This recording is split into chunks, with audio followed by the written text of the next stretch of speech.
Paralysis ಆದವರು ತುಂಬ ಜನ ಎದ್ದು ಬಂದಿಲ್ಲ. ಗಟ್ಟಿ ಮನಸ್ಸು ಮಾಡಿದವರು ಮಾತ್ರ ಬಂದಿದ್ದಾರೆ. ಕ್ಯಾನ್ಸರಿಂದ ಗೆದ್ದವರು ತುಂಬ ಜನ ಬಂದಿಲ್ಲ. ಯಾರು ಗಟ್ಟಿ ಮನಸ್ಸು ಮಾಡಿದಾರೋ ಅವರೇ ಬಂದಿದ್ದಾರೆ. ಬದುಕು ಯಾಕೆ ಹೀಗೆ ನಿಮ್ಮನ್ನ ಕೆಳಗೆ ಕರೆದುಕೊಂಡು ಹೋಯಿತು? ಈಗ ನೀವು ಈ ವಿಡಿಯೋ ನೋಡಿದ ಮೇಲೆ ನಿಮ್ಮದು ಯಾವುದೇ ಪ್ರಾಬ್ಲಮ್ ಇರಲಿ, ನೀವು ನಿಮಗೆ ನೀವೇ ಸೊಲ್ಯೂಷನ್ ತಗೋತೀರ. ಪ್ಯಾರಾಲಿಸಿಸ್ಸು ಬರೀ ಒಂದು ದೇಹಕ್ಕೆ ಆಗುತ್ತೆ ಅಂದ್ಕೊಳ್ಳೋದು ತಪ್ಪು. ಕ್ಯಾನ್ಸರು ಬರೀ ದೇಹಕ್ಕೆ ಆಗುತ್ತೆ ಅಂದ್ಕೊಳ್ಳೋದು ತಪ್ಪು. ನಿಮ್ಗೇನಾದರೂ ಆಕ್ಸಿಡೆಂಟ್ ಆಗಿದ್ರೆ, ಇಲ್ಲ ನೀವು ಯಾವುದಾದ್ರೂ ಒಂದು ಪ್ರಾಬ್ಲಮ್ಮಿಂದ ನರಳ್ತಾ ಇದ್ರೆ, ಅಂದರೆ ಹೆಲ್ತ್ ಇಶ್ಯೂಸಿಂದ ನರಳ್ತಾ ಇದ್ರೆ, ನಿಮಗೆ ರಿಯಲ್ ಆಗಿ ಆಗಿರೋದು ನಿಮ್ಮ ದೇಹಕ್ಕೆ ಅನ್ನೋದು ನೀವು ಅಂದ್ಕೊಂಡಿರ್ತೀರ. ತುಂಬ ಜನಕ್ಕೆ ಗೊತ್ತಿಲ್ಲ, ಅದು ದೇಹಕ್ಕೆ ಮೆಡಿಸಿನ್ ಕೊಟ್ಟರೆ ಅದು ವಾಸಿ ಆಗುತ್ತೆ ಅಂತ ಅಂದ್ಕೊಂಡಿರ್ತಾರೆ. ಆದರೆ 100% ಮೆಡಿಸನ್ನು ಮನಸ್ಸಿಗೆ ಕೊಡಬೇಕಾಗಿರೋದು. ದೇಹಕ್ಕೆ ಏಟಾದರೆ ಮನಸ್ಸು ಒಂದು ಸ್ಟೇಜಿಗೆ ಬಂದ್ಬಿಡುತ್ತೆ, ನನ್ನ ಕೈಯಲ್ಲಿ ಮೋಸ್ಟ್ಲಿ ಇನ್ನಾಗಲ್ಲ, ಪ್ಯಾರಾಲಿಸಿಸ್ಸು ನನಗೆ ಆಗೋಗಿದೆ, ಇನ್ನು ನಾನು ಮೂಲೆ ಗುಂಪು ಆಗಬೇಕು. ಕೆಲವರು ಮಾತಾಡ್ಕೋತಾರೆ, ಮೂಲೆಯಲ್ಲಿದ್ದರೂ ಸಾಕು ಇವರು ಅಂತ. ಕ್ಯಾನ್ಸರ್ ಅನ್ನೋ ಒಂದು ರೋಗ ಬಂದ್ಬಿಟ್ರೆ ಕೆಲವ್ರಿಗೆ ಮನಸ್ಸಿಗೆ ತುಂಬ ತಾಕ್ಬಿಡುತ್ತೆ. ಈ ಮನಸ್ಸಿಗೆ ಆಘಾತ ಏನು ಆಗುತ್ತೋ, ಈ ಶಾಕ್ ಅನ್ನೋದು ಗೊತ್ತಾಗುತ್ತಲ್ಲ, ಆವಾಗ ಅವರು ಮೇಯ್ನಾಗಿ ಕುಗ್ಗೋದು ಅವರ ಮನಸ್ಸಿನಲ್ಲಿ. ದೃಢವಾದ ಒಂದು ದೇಹ ಬೇಗನೆ ಕುಗ್ಗೋಗುತ್ತೆ. ಎಷ್ಟೇ ಮೆಡಿಸಿನ್ಗಳು ಕೊಟ್ಟರೂ ಅವರು ವಾಸಿ ಆಗೋದಿಲ್ಲ. ಇದು ಪ್ಯಾರಾಲಿಸಿಸ್ಗೆ ಆಗಿರಲಿ, ಕ್ಯಾನ್ಸರ್ಗೆ ಆಗಿರಲಿ, ಇಲ್ಲ ಬೇರೆ ಯಾವುದೇ ಪ್ರಾಬ್ಲಮ್ಗೆ ಆಗಿರಲಿ, ಇದು 100ಗೆ 100% ನಿಜ. ಈ ಥರ ಒಂದು ಪ್ರಾಬ್ಲಮ್ಸಿಂದ ನರಳ್ತಾ ಇರುವಂತಹ ರೋಗಿಗಳು, ಇಲ್ಲ ಈ ಥರ ಒಂದು ಪ್ರಾಬ್ಲಮ್ಸಿಂದ ನರಳ್ತಾ ಇರುವಂತಹ ಫ್ರೆಂಡ್ಸ್, ಗೆಳೆಯರಿಗೆ, ಗೆಳತಿಯರಿಗೆ, ಇಲ್ಲ ಅಕ್ಕ ತಂಗಿರಿಗೆ, ಇಲ್ಲ ವಯಸ್ಸಾದವರಿಗೆ, ಹಿರಿಯರಿಗೆ, ನನಗೆ ಒಂದು ಕ್ವೆಶನ್ ಕೇಳಬೇಕು ನಿಮ್ಮನ್ನು. ಈ ಕ್ವೆಶನ್ ನಿಮ್ಮನ್ನು ನಾನು ಕೇಳಲೇಬೇಕು. ನಾವು ಭೂಮಿ ಮೇಲೆ ಒಂದು ಸಾರಿ ಬಂದ ಮೇಲೆ ಮತ್ತೆ ನಾವು ಬರ್ತೀವ?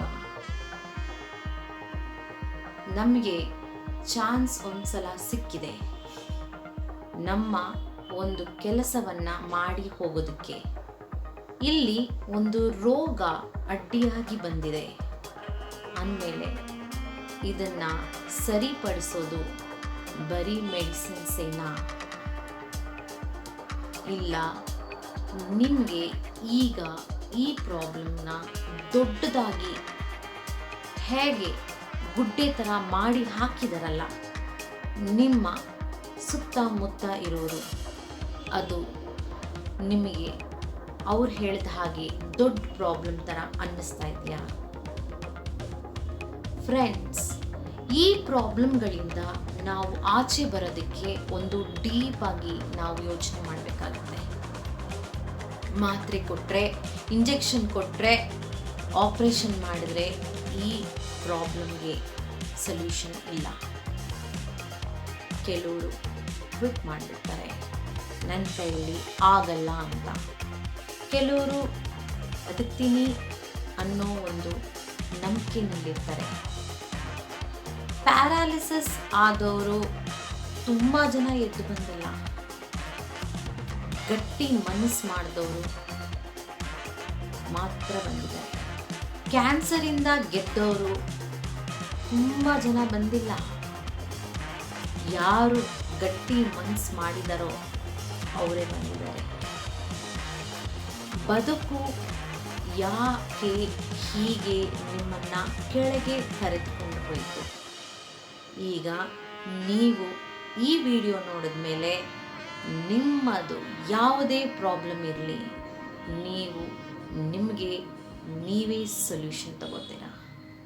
ಯಾವುದೇ ಡಾಕ್ಟ್ರ್ ಆಗಿರಲಿ, ನಿಮ್ಮ ಸುತ್ತಮುತ್ತ ಮೆಡಿಸಿನ್ಸ್ ಕೊಡ್ತಾ ಇರಲಿ, ಇನ್ಮೇಲೆ ಅವೆಲ್ಲ ಜೋರಾಗಿ ವರ್ಕ್ ಆಗುತ್ತೆ. ಯಾಕಂದರೆ ಇಲ್ಲಿ ಮೇನ್ ಮೆಡಿಸಿನ್ ನಿಮಗೆ ಈ ವಿಡಿಯೋಯಿಂದ ಸಿಗುತ್ತೆ. ರಮಣಿ ಯೂನಿವರ್ಸಲ್ ಮೆಡಿಟೇಷನ್ಗೆ ಸ್ವಾಗತ, ಸುಸ್ವಾಗತ. ನಾನು ರಮಣಿ ಟಿ ಮುರಳಿ. ನಿಮಗೆ ಇವತ್ತು ಒಂದು ದೊಡ್ಡ ಮೆಡಿಸಿನ್ ಕೊಡೋದಕ್ಕೆ ಬಂದಿದ್ದೀನಿ. ಇದು ಮನಸ್ಸಿಗೆ ಕೊಡುವಂತಹ ಮೆಡಿಸಿನ್. ಫ್ರೆಂಡ್ಸ್, ಫಸ್ಟು ಹೇಗೆ ಈ ಮೆಡಿಸಿನ್ನ ತಗೊಳ್ಳೋದು ಅನ್ನೋದನ್ನು ತಿಳ್ಕೊಂಬಿಡೋಣ. ಫಸ್ಟು ನಿಮಗೆ ಇವಾಗ ಏನೇ ಪ್ರಾಬ್ಲಮ್ ಆಗಿರಲಿ ಅದು ನಿಮಗೆ ಗೊತ್ತಿದೆ.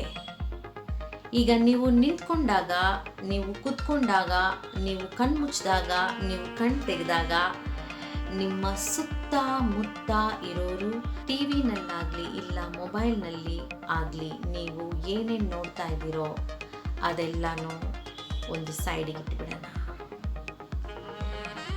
ನಿಮ್ಮ ಬಗ್ಗೆ ನಾನು ಕ್ಯೂರ್ ಮಾಡಬೇಕು ಅಂದರೆ, ನಿಮ್ಮ ಜೀವನದಲ್ಲಿ ನಿಮ್ಮ ಒಂದು ಪ್ರಾಬ್ಲಮ್ ಕ್ಯೂರ್ ಆಗಬೇಕು ಅಂದರೆ ನೀವು ಈಗ ದೊಡ್ಡ ಡಿಸಿಷನ್ ತಗೋಬೇಕು. ಏನು ಅಂದರೆ, ನೀವು ಏನೇನು ಕೇಳಿದ್ದೀರೋ, ನೀವು ಏನೇನು ಕೇಳ್ತಾ ಇದ್ದೀರೋ, ನೀವು ಏನೇನು ಅಂದ್ಕೊಂಡಿದ್ದೀರೋ ಅದೆಲ್ಲ ಸೈಡಿಗೆ ಇಟ್ಬಿಡಿ. ಒಂದು ಬಾಗಿಲು ಥರ ಮುಚ್ಚಿಬಿಡಿ. ಈಗ ನೀವು ಒಂದೇ ರೂಮಲ್ಲಿ ಯಾರು ಇಲ್ಲದೆ ಇರೋ ಕೋಣೆನಲ್ಲಿ ಕೂತಿದ್ದೀರಾ ಅನ್ನೋ ಹಾಗೆ ಇಮ್ಯಾಜಿನ್ ಮಾಡ್ಕೊಳ್ಳೋಣ. ಈಗ ನೀವು ಡೋರ್ ಶಟ್ ಮಾಡ್ಕೊಳ್ಳೇಬೇಕಾಗಿಲ್ಲ. ಯಾರು ಇಲ್ಲದೆ ಇರೋವಾಗ, ರಾತ್ರಿ ನಿದ್ದೆ ಮಾಡುವಾಗ ಎಲ್ಲರೂ ಇಲ್ಲ ಬೆಳಗಿನ ಜಾವ ಯಾರು ಎದ್ದೊಳ್ತಾ ಇಲ್ವೋ ಆ ಟೈಮಲ್ಲಿ ನೀವು ಎದ್ದು ಕಣ್ಣು ತೆಗೆದ್ರೆ ಸಾಕು. ನಿಮ್ಮ ಕೈಯಲ್ಲಾಗ್ತಾ ಇಲ್ಲ, ಕಾಲಲ್ಲಾಗ್ತಾ ಇಲ್ಲ, ಫಿಸಿಕಲಿ ನಿಮ್ಗೆ ಆಗ್ತಾ ಇಲ್ಲ ಅಂದರೆ ನೋ ಪ್ರಾಬ್ಲಮ್. ನಿಮ್ಮ ಮನಸ್ಸು ನಿಮ್ಮ ಹತ್ರ ಮಾತಾಡ್ತಾ ಇದೆ. ಈಗ ಆ ಮನಸ್ಸು ಬಗ್ಗೆ ಮಾತಾಡೋಣ. ನೀಟಾಗಿ ಡೋರ್ ಕ್ಲೋಸ್ ಮಾಡ್ಕೊಳ್ಳಿ, ಅಂದರೆ ನಿಮ್ಮ ಕಣ್ಣನ್ನು ಕ್ಲೋಸ್ ಮಾಡ್ಕೊಳ್ಳಿ. ನಿಮ್ಮ ಕಿವಿನಲ್ಲಿ ಕೇಳ್ತಾ ಇರುವಂತಹ ಪ್ರತಿಯೊಬ್ಬರ ಮಾತು ನಿಮಗೀಗ ಬೇಡ. ನಿಮ್ಮದೇ ಒಂದೇ ಮಾತನ್ನು ನಾವು ತಿಳ್ಕೊಳ್ಳೋಣ. ಈಗ ನಿಮಗೆ ನಾನು ಒಂದು ಕ್ವೆಶ್ಚನ್ ಕೇಳ್ತೀನಿ. ನೀವು ಹೇಳ್ಬೇಕಂದ್ರೆ, ನೀವು ಕ್ಯೂರ್ ಆಗಬೇಕು ಅಂದರೆ ನಿಮ್ಮನ್ನು ನೀವು ವಜ್ರ ಅಂತ ಅನ್ಕೋಬೇಕು. ಎಷ್ಟೇ ಹೊಡೆದ್ರೂ ವಜ್ರ ಹೊಡೆಯಲ್ಲ, ವಜ್ರದಲ್ಲೇ ವಜ್ರ ಹೊಡಿಬೇಕು. ಹಾಗೆ ನೀವು ವಜ್ರದಷ್ಟು ಗಟ್ಟಿಯಾಗಬೇಕು.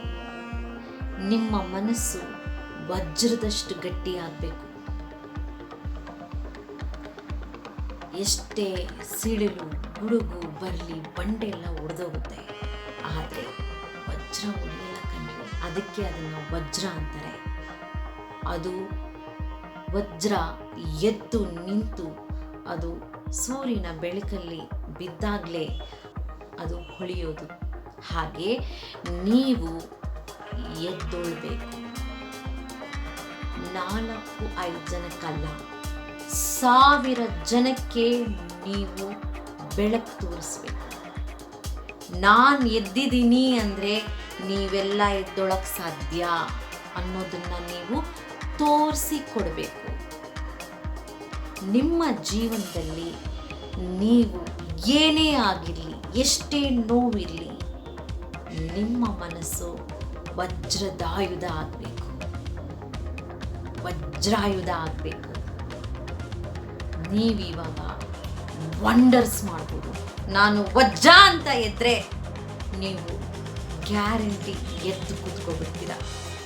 ನೀವು ಎಂಥ ದರಿದ್ರ ಕ್ಯಾನ್ಸರ್ ಆಗಿರಲಿ ಅದನ್ನು ಗೆದ್ದು ಬರ್ತೀರಾ.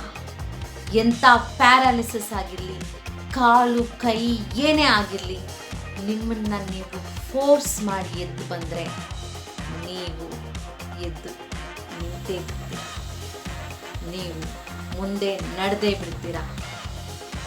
ಇದು ವಜ್ರಾಯುಧ. ಅದು ನಿಮ್ಮ ಲೈಫಲ್ಲಿ ನಿಮ್ಮನ್ನು ನೀವು ಗೆಲ್ಲಬೇಕು ಮೊದಲು, ಆಮೇಲೆ ಬೇರೆಯವರ ಮಾತು ಏನು ಮಾಡಬೇಕು ಏನು ಮಾಡಬಾರ್ದು ನಿಮ್ಮ ಮನಸ್ಸಿನ ಗಟ್ಟಿತನ ನಿಮ್ಮ ಕೈಯಲ್ಲಿದೆ. ಈಗ ನಿಮ್ಮ ಮನಸ್ಸು ಹೇಗಿದೆ? ಮೆಡಿಟೇಷನ್ ಅನ್ನೋದು ತುಂಬ ಇಂಪಾರ್ಟೆಂಟು ಇಂಥ ಟೈಮಲ್ಲಿ. ಮೆಡಿಟೇಷನ್ ಕಾಮಾಗಿದ್ದಾಗ ಸ್ಪೇಸ್ ಕೊಡುತ್ತೆ, ಬ್ರೈನಲ್ಲಿ ಯೋಚನೆ ಮಾಡೋದಕ್ಕೆ ಸ್ಪೇಸ್ ಕೊಡುತ್ತೆ.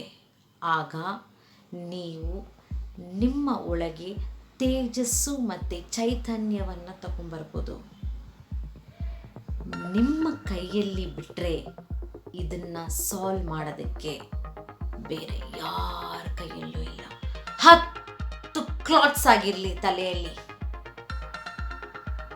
ಪ್ರಜ್ಞೆ ತಪ್ತಾ ಇರಲಿ, ಕ್ಯಾನ್ಸರ್ ಬಂದು ಕೂದಲೆಲ್ಲ ಉದ್ರೋಗಿರಲಿ ಪರವಾಗಿಲ್ಲ, ಮತ್ತೆ ಕೂದಲು ಬರುತ್ತೆ, ಕ್ಲಾಟ್ ಎಲ್ಲ ತೆಗೆದು ಹೋಗುತ್ತೆ. ಇದು ವಜ್ರಾಯುಧ. ವಜ್ರಾಯುಧ ಎದ್ದು ನಿಂತರೆ ಯಾರು ಮುಂದೆ ಇಲ್ಲ. ಪ್ರತಿ ಒಬ್ಬರಿಗೂ ಕಾಪಾಡೋ ಅಂಥದ್ದು ವಜ್ರಾಯುಧ. ಫ್ರೆಂಡ್ಸ್, ನಿಮಗೆ ಈ ವಿಡಿಯೋ ಏನಾದರೂ ಇಷ್ಟ ಆಗಿದ್ದರೆ, ನೀವು ಏನಾದರೂ ಸ್ವಲ್ಪ ಎದ್ದಿದ್ದೀನಿ, ನಾನು ಗೆಲ್ತೀನಿ, ನಾನು ಮಾಡ್ತೀನಿ ಅಂತ ಅಂದ್ಕೊಂಡ್ರೆ, ನಿಮ್ಮ ಎಲ್ಲ ಪ್ರಾಬ್ಲಮ್ಸ್ನ ನೀವೇ ಸಾಲ್ವ್ ಮಾಡ್ತೀರಾ ಅಂತ ಅಂದ್ಕೊಂಡ್ರೆ, ಪ್ಲೀಸ್ ಕಮೆಂಟ್ ಮಾಡೋದನ್ನು ಮರಿಬೇಡಿ. ಮೆಡಿಟೇಷನ್ ಮಾಡೋದನ್ನು ಮರಿಬೇಡಿ, ಎಕ್ಸಸೈಸ್ ಮಾಡೋದನ್ನು ಮರಿಬೇಡಿ, ಹೆಲ್ದಿ ಫುಡ್ನ ತಿನ್ನೋದನ್ನು ಮರಿಬೇಡಿ. ನಿಮಗೆ ಏನಾಗಿದೆ ಅನ್ನೋದನ್ನು ಫಸ್ಟ್ ರಿಸರ್ಚ್ ಮಾಡಿ, ಅದಕ್ಕೇನು ಮಾಡಬೇಕು ಅದನ್ನು ನೀವು ಮಾಡ್ತಾ ಹೋಗಿ. ನೀವು ವಜ್ರಾಯುಧ ಆಗಲೇಬೇಕು, ನೀವು ಎದ್ದೊಳ್ಳೇಬೇಕು, ಪ್ರತಿಯೊಬ್ಬರಿಗೂ ಮಾರ್ಗದರ್ಶನ ಕೊಡಲೇಬೇಕು. ಈ ವಿಡಿಯೋ ಏನಾದರೂ ನಿಮಗೆ ಇಷ್ಟ ಆಗಿದರೆ ಪ್ಲೀಸ್ ಲೈಕ್ ಮಾಡಿ, ಶೇರ್ ಮಾಡಿ, ಹಾಗೆ ಸಬ್ಸ್ಕ್ರೈಬ್ ಮಾಡಿ. ನಮಸ್ಕಾರ.